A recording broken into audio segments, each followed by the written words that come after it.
So hey guys what's up and welcome back to my YouTube channel. तो सबसे पहले तो आप लोग मुझे ये बताना, ये जो मैंने वीडियो के स्टार्टिंग में इंट्रो लगाया था वो आपको कैसा लगा। तो आज की वीडियो का एम है, आज हम करेंगे एक्सरसाइज 3.3 के क्वेश्चन नंबर 1 to 5। एक्सरसाइज 3.3 के बेसिक्स पे मैंने कंप्लीटली सेपरेट वीडियो बना दी है, जिसका लिंक मैंने ऊपर सजेशन में दे दिया है। आप वहां जाके वो वीडियो भी चेकआउट कर सकते हो। सो विदाउट कोई टाइम वेस्ट किए स्टार्ट करते हैं एक्सरसाइज 3.3 का क्वेश्चन नंबर 1। क्वेश्चन नंबर 1 में हमें क्या करना है, प्रूव करना है क्या, sine square pi by 6 plus cos square pi by 3 minus ten square pi by 4 is equals to minus 1/2। Start करते हैं इसका सॉल्यूशन। सबसे पहले मैं लिखूंगा बाय LHS। कोई भी क्वेश्चन आपके पास प्रूव करने का आ जाए तो आप इक्वल से पहले वाली साइड को उठाओगे और उसे इक्वल के बाद वाली साइड के इक्वल प्रूव कर दोगे। इक्वल से पहले वाली साइड को बोलते हैं LHS लेफ्ट हैंड साइड, और बाद वाली साइड को बोलते हैं RHS यानी राइट हैंड साइड। LHS को हमने उठाया, क्या लिखा हुआ है, sign square pi by 6 plus cos square pi by 3 minus 10 square pi by 4। आपको साइन पाई बाय 6 की वैल्यू पता है कितनी होती है, 1/2। ट्रिग्नोमेट्रिक टेबल आपको याद है 90 डिग्री तक। साइन का स्क्वायर दिया हुआ है यानी 1/2 का स्क्वायर। कोस पाई बाय 3 यानी कोस 60 डिग्री कितनी होती है वैल्यू, इसकी वैल्यू भी होती है 1/2। स्क्वायर दिया हुआ है तो स्क्वायर, माइनस 10 पाई बाय 4 यानी 1045 वैल्यू होती है 1 और इसका स्क्वायर, क्योंकि 10 स्क्वायर दिया हुआ है। इसका स्क्वायर करने पे आएगा 1/4, इसका स्क्वायर करने पे आएगा 1/4 और इसका स्क्वायर करने पे आएगा 1, और इसके अपॉन में भी मैं 1 लगा देता हूं। क्यों? क्योंकि मेरे को एलसीएम लेना है। इसका मैंने एलसीएम लिया, मेरे पास आया 4। यहां मैं क्या लिखूंगा, 1 + 1 - 4। तो मेरे पास आंसर ऊपर क्या आ जाएगा, 1 + 1 2 - 4 -2/4। और जब मैं इसकी कटिंग कर दूंगा तो मेरे पास क्या आएगा, -1/2। और यही बेसिकली क्या है, ये है RHS। तो हमने लेफ्ट हैंड साइड को उठाया और उसे किसके इक्वल प्रूव कर दिया, राइट हैंड साइड के। लास्ट में क्या लिख देंगे, हेंस प्रूव्ड, यानी हमने प्रूव कर दिया। इसी के साथ ये कंप्लीट होता है हमारा क्वेश्चन नंबर 1। अब चलते हैं क्वेश्चन 2 की तरफ। सो क्वेश्चन नंबर 2 भी बिल्कुल सेम है। क्वेश्चन नंबर 2 में हमें क्या फाइंड करना है, 2 sine square pi by 6 plus cosec square 7 pi by 6 multiply cos square pi by 3 is equals to 3/2। इसे भी हमने प्रूव करना है, तो हम LHS उठाएंगे, उसे RHS के इक्वल प्रूव कर देंगे। आपको साइन पाई बाय 6 की वैल्यू पता है, लेकिन आपको कोस 7 पाई बाय 6 की वैल्यू नहीं पता। तो इस 7 पाई बाय 6 को हम ब्रेक डाउन करेंगे। कैसे करेंगे देखते हैं। सबसे पहले मैं लिखूंगा बाय LHS यानी लेफ्ट हैंड साइड मैंने उठाई। क्या लिखूंगा मैं, 2 sine square pi by 6 plus cosec square 7 pi by 6 multiply में क्या दिया हुआ है, कोस स्क्वायर पाई बाय 3। सबसे पहले जिनकी आपको वैल्यू पता है वो लिख दो। साइन पाई बाय 6 की वैल्यू कितनी होती है, 1/2। साइन स्क्वायर दिया हुआ है तो 1/2 का स्क्वायर प्लस कोसेक स्क्वायर, इसको मैं ब्रेक डाउन करके लिख रहा हूं पाई प्लस पाई बाय 6। ये मैंने आपको कल अपनी लास्ट वीडियो में बताया था कि ये कैसे ब्रेक डाउन करते हैं। अगर आपका न्यूमरेटर डिनोमिनेटर से ज्यादा है तो आप सिंपली क्या करो, 7 यहां लिखो और उसमें 6 का डिवाइड दे दो। 6 1 जा 6, क्या बच गया, 1। तो ये जो 1 है इसे आप कुछ इस तरह लिखो और 1/6 इसके प्लस में लिख दो और मल्टीप्लाई कर दो आप इसको पाई से। तो आपके पास क्या आंसर आ जाएगा, पाई प्लस पाई बाय 6। समझ गए। और अगर ये उल्टा दिया हो, यानी जो डिनोमिनेटर है उसकी वैल्यू बड़ी हो, तो आपको इसे लिखना है पाई माइनस पाई बाय 6। ये मैंने आपको कल अपने बेसिक्स में बताया था। इसको मैंने लिख दिया pi plus pi by 6 multiply cos pi by 3 की वैल्यू मेरे को पता है कितनी होती है, 1/2। कोस स्क्वायर दिया हुआ है तो मैंने इसका स्क्वायर कर दिया। 2 मल्टीप्लाई 1/2 का square 1/4 plus cosec square pi by 6 multiply 1/4। अब आप बोलोगे सर आपने इसको ये कैसे लिख दिया। इस चीज को बेसिकली मैं अपनी लास्ट वीडियो में समझा चुका हूं, लेकिन इस वीडियो में मैं आपको फिर से बता देता हूं। जैसा कि आप लोगों को पता है टोटल 4 क्वाड्रेंट होते हैं। अगर आपके थीटा की वैल्यू 0 से 90 डिग्री के अंदर है, के बीच है तो वो फर्स्ट क्वाड्रेंट होगा, 90 से 180 के बीच है तो वो सेकंड होगा, इसी तरह 180 से 270 के बीच है तो वो थर्ड क्वाड्रेंट होगा, और 270 से 0 डिग्री या 270 से 360 डिग्री है तो वो आपका फोर्थ क्वाड्रेंट होगा। हमें दिया हुआ है cosec pi plus pi by 6। आप मुझे ये बताओ ये जो एंगल है ये कौन से क्वाड्रेंट में, पाई प्लस पाई बाय 6। पाई का मतलब होता है 180। 180 में जब आप पाई बाय 6 जोड़ोगे तो आप कौन से क्वाड्रेंट में आ जाओगे, थर्ड क्वाड्रेंट में। ये मैंने आपको ट्रिक बताई थी, ऑल साइन 10 कोस, ऑल साइन 10 कोस। इसको आपको ऐसे ही याद रखनी है। ये ट्रिक आपको बताती है कि फर्स्ट क्वाड्रेंट में कौन कौन सी वैल्यू पॉजिटिव है। ऑल का मतलब सभी पॉजिटिव है, साइन का मतलब साइन और कोसेक, साइन और साइन का रेसिप्रोकल कोसेक दोनों इस क्वाड्रेंट में पॉजिटिव है। 10 और कोट इस क्वाड्रेंट में पॉजिटिव है, और कोस और सेक इस क्वाड्रेंट में पॉजिटिव है। जब cosec pi plus pi by 6 की वैल्यू हमें फाइंड करनी है। अगर आपको यहां पे फर्स्ट पाई, 2 पाई, 3 पाई कोई भी इंटीजर पाई मिल जाए तो वैल्यू हमेशा सेम रहती है।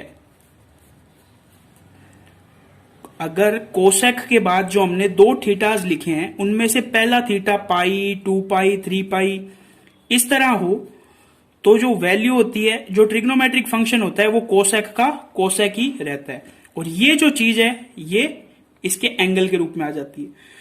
मेन चीज है यहां पे इससे पहले साइन क्या आएगा, माइनस आएगा या प्लस आएगा, ये चीज डिसाइड करते हैं हम इस क्वाड्रेंट से। तो पाई प्लस पाई बाय 6 का मतलब है ये थर्ड क्वाड्रेंट में। थर्ड क्वाड्रेंट में देखो पॉजिटिव क्या क्या है, 10 और कोट, लेकिन हमें क्या चाहिए, कोसेक। तो कोसेक क्या होगा, नेगेटिव। समझ गए, यानी cosec pi plus pi by 6 की वैल्यू कितनी होगी, माइनस कोसेक पाई बाय 6। मैंने यहां पे क्या लिखा है, अच्छा माइनस लिखना चाहिए मेरे को, minus cosec pi by 6। Cosec pi by 6 की वैल्यू कितनी होती है, कोसेक पाई बाय 6 का मतलब है 30 डिग्री, तो साइन 30 का रेसिप्रोकल होगी। पहले इसको सॉल्व कर दे, इसको सॉल्व किया तो आया 1/2 माइनस पाई बाय 6 की वैल्यू होती है 0, 1/2 तो 2 का स्क्वायर मल्टीप्लाई 4। ये जो वैल्यू होती है किसकी होती है, कोस पाई बाय 6 की। माइनस को मैंने एज इट इज लिख दिया और उसका स्क्वायर क्यों लिखा, क्योंकि कोसेक स्क्वायर दिया हुआ है। अब मैं आगे लिखता हूं 1/2 प्लस -2 का स्क्वायर कितना होगा, 4 मल्टीप्लाई 1/4। तो इस 4 से ये 4 कैंसिल आउट, क्या बच गया 1/2 प्लस 1। इसके डिवाइड में 1 लगाया, इसका एलसीएम लिया तो कितना आएगा, तो 1 + 2 कितना होता है, 1 + 2 होता है 3। तो मेरे पास आंसर कितना आ गया, 3/2। और यही बेसिकली क्या है, यही RHS है। तो हम लास्ट में क्या लाइन लिख देंगे, हेंस प्रूव्ड। ठीक है, इसी के साथ ये कंप्लीट होता है हमारा क्वेश्चन नंबर 2। अब हम चलते हैं क्वेश्चन 3 की तरफ। सो अब आप देखो क्वेश्चन नंबर 3। क्वेश्चन नंबर 3 में हमें क्या दिया हुआ है, cot square pi by 6 plus cosec 5 pi by 6 plus 10 square pi by 6 is equal to 6। बिल्कुल सेम क्वेश्चन है, प्रूफ करना है। सबसे पहले क्या उठाएंगे, left hand side by LHS। Left hand side को हम लिख लेते हैं coat square pi by 6 plus cosec. आपको 5 पाई बाय 6 की वैल्यू नहीं पता तो इसे किस तरह लिखेंगे, पाई माइनस पाई बाय 6। अभी लास्ट क्वेश्चन में मैंने आपको बताया कैसे ब्रेक डाउन करते हैं, 310 square pi by 6। Coat pi by 6 की वैल्यू कितनी होती है, √3, तो √3 का स्क्वायर। इसको मैं लिख सकता हूं cosec pi minus pi by 6 को मैं लिख सकता हूं कोसेक पाई बाय 6। कोसेक का कोसेक क्यों, क्योंकि यहां पे पाई दिया हुआ है, और पाई बाय 6 ये एंगल इसके साथ ऐड हो जाता है। और मैंने यहां पे माइनस क्यों नहीं लगाया, ये इस एंगल को ध्यान से देखो, ये एंगल कौन से क्वाड्रेंट से बिलोंग करता है, 180 माइनस पाई बाय 6, यानी ये कौन से क्वाड्रेंट में है? सेकंड क्वाड्रेंट में, और सेकंड क्वाड्रेंट में कोसेक पॉजिटिव होता है। लास्ट क्वेश्चन में पाई प्लस समथिंग था, तो हमने क्या किया, जो कोसेक का जो एंगल की वैल्यू है वो कौन से क्वाड्रेंट में आ गई? थर्ड क्वाड्रेंट में। इसमें पाई माइनस समथिंग है, तो वो कौन से क्वाड्रेंट में चली गई? सेकंड क्वाड्रेंट में, और सेकंड क्वाड्रेंट में ये पॉजिटिव होता है। 10 पाई बाय 6 की वैल्यू होती है 1/√3। स्क्वायर दिया हुआ है, यहां पे स्क्वायर नहीं दिया हुआ, ध्यान रखना इस चीज का। √3 का स्क्वायर 3। कोसेक पाई बाय 6 की वैल्यू होती है 2 प्लस 3 मल्टीप्लाई 1/√3 का स्क्वायर हो गया 3, तो 3 से 3 कैंसिल आउट, क्या बचा? 3 प्लस 2 प्लस 1, आंसर क्या आ गया? 6 is equals to RHS, hence proved. Question समझ में आ गया? बिल्कुल इजी क्वेश्चन था। सारा का सारा ये जो क्वेश्चन है पूरा का पूरा इस पे डिपेंड करता है कि आपको ब्रेक डाउन करना आता है या नहीं। सेकंड पार्ट ये है कि इसके ब्रेक डाउन के बाद आपको इसकी वैल्यू निकालनी आती है या नहीं। समझ गए? तो ये क्वेश्चन बिल्कुल सिंपल सा था। इसी के साथ कंप्लीट होता है हमारा क्वेश्चन नंबर 3। अब चलते हैं क्वेश्चन 4 की तरफ। सो अब आप देखो question number 4, 2 sine square 3 pi by 4 plus 2 cos square pi by 4 plus 2 sec square pi by 3 is equals to 10। सिर्फ हमें किसकी वैल्यू नहीं पता? साइन 3 पाई बाय 4 की। स्टार्ट करते हैं इसका सॉल्यूशन। लिखेंगे बाय LHS यानी लेफ्ट हैंड साइड, इसे उठाएंगे 2 साइन स्क्वायर, थीटा को ब्रेक करेंगे पाई माइनस पाई बाय 4। समझ में आ गया मैंने कैसे ब्रेक किया? यहां लिखेंगे 2 cos square pi by 4 plus 2 sec square pi by 3, 2 sine square pi by 4। मैंने कैसे लिखा? पाई माइनस पाई बाय 4 को मैंने ये साइन पाई बाय 4 कैसे लिखा? यहां पे पाई दिया हुआ है यानी साइन का साइन ही आएगा, पाई बाय 4 इसके साथ आएगा। यहां मैंने माइनस क्यों नहीं लगाया? क्योंकि पाई माइनस पाई बाय 4 ये एंगल होता है सेकंड क्वाड्रेंट में, और सेकंड क्वाड्रेंट में साइन पॉजिटिव होता है। लिखते हैं हम 2 cos square pi by 4 plus 2 sec square pi by 3। अब आप मेरे को एक वैल्यू बताओ, साइन पाई बाय 4 की वैल्यू कितनी होती है? 1/√2। इसका हमें करना है square, plus 2 cos pi by 4 की वैल्यू कितनी होती है? कोस पाई बाय 4 की वैल्यू भी यही होती है 1/√2 का स्क्वायर, और सेक पाई बाय 3 की वैल्यू कितनी होती है? 2, उसका भी स्क्वायर। 2 मल्टीप्लाई 1/2, सही लिखा है मैंने? ठीक है। 2 मल्टीप्लाई 1/2 और 2 मल्टीप्लाई 2 का स्क्वायर 4। बिल्कुल सिंपल है। 2 से 2 कैंसिल आउट, क्या बचा? 1। 2 से 2 कैंसिल आउट, बचा 1, और 4 2 जा 8। ऐड करो कितना आ गया? 10। 10 is equals to RHS। Last में क्या लाइन लिखेंगे? Hence proved. बिल्कुल सिंपल क्वेश्चन था। पूरा का पूरा क्वेश्चन डिपेंड करता है sine pi minus pi by 4 पे, यानी आपको 3 पाई बाय 4 का ब्रेकडाउन आता है क्या, और ब्रेकडाउन के बाद क्या आपको उसकी वैल्यू पता है। इसी के साथ कंप्लीट होता है हमारा क्वेश्चन नंबर 4। अब चलते हैं क्वेश्चन 5 की तरफ। अब आप देखो क्वेश्चन नंबर 5। क्वेश्चन नंबर 5 शुरू के 4 क्वेश्चन से थोड़ा डिफरेंट है। Find the following sine 75। Start करते हैं सॉल्यूशन पार्ट 1 का। हमें वैल्यू दिया हुआ है साइन 75 डिग्री का वैल्यू फाइंड करो। मैंने आपको बताया था अगर इस टाइप का कोई एंगल दे दे जिसका आपको वैल्यू नहीं पता हो, तो आपको उससे 2 ऐसे एंगल्स में ब्रेक डाउन करना है जिनकी वैल्यू आपको पता हो। जैसे मेरे को साइन 45 की वैल्यू भी पता है और मेरे को 30 की भी वैल्यू पता है, तो मैंने उसे 45 प्लस 30 में ब्रेक डाउन कर दिया। अब आपको एक फॉर्मूला पता है क्या? Sine x plus y is equals to sine x cos y plus cos x sine y. इस फॉर्मूला को अप्लाई करो यहां पे, तो क्या आएगा? Sine 45 degree cos 30 degree plus में cos 45 degree sine 30 degree. Sine 45 degree की वैल्यू कितनी होती है? 1/√2। कोस 30 डिग्री की वैल्यू कितनी होती है, √3/2। कोस 45 डिग्री की भी ये सेम ही होती है, 1/√2। एंड साइन 30 डिग्री की वैल्यू होती है 1/2। मल्टीप्लाई करो कितना आएगा, √3 2√2। और इधर क्या आएगा, 1 + 2√2। इसका एलसीएम लिया, सॉल्व किया तो क्या आ गया, √3 + 1 डिवाइड बाय 2√2। समझ गए। डिनोमिनेटर में कभी रूट की वैल्यू नहीं रखते, तो हम इसका रैशनलाइजेशन करेंगे √2 से मल्टीप्लाई और डिवाइड करके। √2 इससे मल्टीप्लाई होके क्या आ जाएगा, √2 √3 + 1। और इसके साथ जब मल्टीप्लाई करेंगे तो क्या होगा, 2 × 2 यानी 4। तो फाइनल आंसर हमारे पास क्या आ गया, √2 ब्रैकेट √3 + 1 डिवाइड बाय 4। अब हम चलते हैं पार्ट सेकंड पे। सेकंड में हमें वैल्यू फाइंड करनी है 10 15 डिग्री की। तो मैं इसे ब्रेक डाउन करता हूं 10 45 -30 डिग्री में। अब आपको एक 10x - y का फॉर्मूला पता होना चाहिए, 10x - y।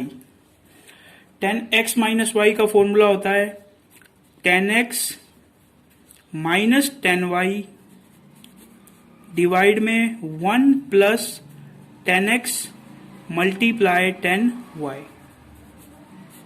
इस फॉर्मूला को अप्लाई करो, यहां पे क्या आएगा आपके पास आंसर, 10 45 डिग्री - 10 30 डिग्री डिवाइड में 1 + 10 45 डिग्री 10 30 डिग्री। अब सिंपली इनकी वैल्यूज रखनी है। तो हमारे पास आंसर में क्या आया था, 10 45 डिग्री। तो 10 45 डिग्री की वैल्यू क्या होती है, 1 - 10 30 डिग्री। 10 30 की वैल्यू होती है 1/√3। फिर आया था 1 + 10 45 की 1 मल्टीप्लाई 10 30 की 1 डिवाइड बाय √3। सॉल्व करेंगे, ऊपर वाले को सॉल्व करेंगे तो क्या आएगा, √3 - 1 डिवाइड बाय √3 डिवाइड। और जब इस पूरे को सॉल्व करेंगे तो हमारे पास क्या आएगा, √3 + 1 डिवाइड बाय √3। इसको मैंने आपको सॉल्व करना बताया हुआ है। इसको यहां लिखो और इसको रेसिप्रोकल करके मल्टीप्लाई में ले जाओ। √3 - 1 डिवाइड बाय √3 मल्टीप्लाई, इसका रेसिप्रोकल करो तो क्या आ जाएगा, √3 + 1। √3 से √3 कैंसिल आउट, क्या बच गया हमारे पास, क्या बच गया, √3 - 1 √3 + 1। डिनोमिनेटर में कभी रूट नहीं रहना चाहिए, तो हम क्या करेंगे, रैशनलाइजेशन करने के लिए डिनोमिनेटर उठाओ, उसका बीच का साइन चेंज करो और ऊपर और नीचे मल्टीप्लाई कर दो। इसका मल्टीप्लाई करूंगा तो मेरे पास आएगा √3 - 1 का स्क्वायर। और इन दोनों का जब मैं मल्टीप्लाई करूंगा a + b a - b, तो मेरे पास आएगा a² - b²। बिल्कुल समझ गए होगे आप। अब आप मेरे को a - b की होल स्क्वायर का फॉर्मूला बताओ, a² यानी 3 -2ab यानी 2√3 प्लस b² यानी 1। नीचे 3√3 का स्क्वायर किया तो 3, 1 का स्क्वायर किया तो 1। ऊपर हमारे पास क्या आ गया, 3 and 1 4 - 2√3 divide by 2। Divide by 2 का क्या मतलब है, जो ये 2 है ये 4 के भी डिवाइड में है, माइनस जो ये 2 है ये 2√3 के भी डिवाइड में है। इससे ये कैंसल आउट होके आ गया 2 माइनस इस 2 से ये 2 कैंसिल होके क्या आ गया, √3। तो हमारे पास फाइनल आंसर क्या आ गया, 2 - √3। तो ये कंप्लीट हो चुका है हमारा क्वेश्चन नंबर 5। तो बस आज की वीडियो में इतना ही। अगर आपको ये वीडियो हेल्पफुल लगी हो या आपको ये वीडियो पसंद आई हो तो इस वीडियो को एक लाइक जरूर कर देना और अपने फ्रेंड्स के साथ शेयर भी कर देना। इसके अलावा इस वीडियो के लिए आपका कोई भी फीडबैक और आपका कोई भी डाउट हो तो आप उसे कमेंट सेक्शन में पूछ सकते हैं। तो बस आज की वीडियो में इतना ही, मिलते हैं नेक्स्ट वीडियो में, तब तक के लिए थैंक्स फॉर वॉचिंग।